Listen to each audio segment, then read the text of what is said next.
mise. Merci Madame la Présidente. Alors merci à vous, chers intervenants. Dès la semaine prochaine, notre commission va étudier le projet de loi du gouvernement qui porte notamment un vrai bouleversement de l'assurance chômage et la privatisation de l'apprentissage et de la formation professionnelle. Et ce texte comporte aussi des mesures de durcissement des contrôles des chômeurs, d'augmentation des sanctions qu'ils peuvent encourir et de redéfinition de l'offre dite raisonnable.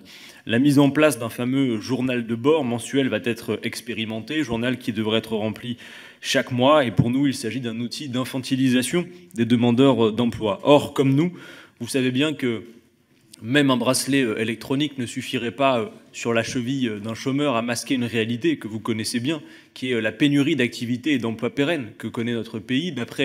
Sur la base en tout cas des chiffres de Pôle emploi, si on fait le rapport entre le nombre d'emplois non pourvus qu'il reste en fin de course et le nombre de chômeurs, nous arrivons sur la bagatelle d'un emploi non pourvu pour 44 chômeurs. Et si on retire les offres qui font l'objet de retrait de la part des employeurs, on arrive sur un ratio de 1 emploi pour 300 chômeurs. Selon Pôle emploi, ce sont seuls 0,4% des demandeurs d'emploi qui fraudent à l'assurance chômage, c'est-à-dire que 99,6% d'entre eux respectent parfaitement les règles et leurs obligations.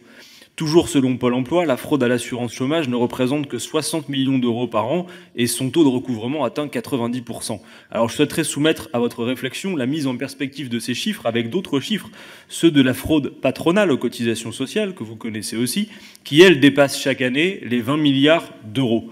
Et le taux de recouvrement, lui, est ridiculement faible, 1,5%.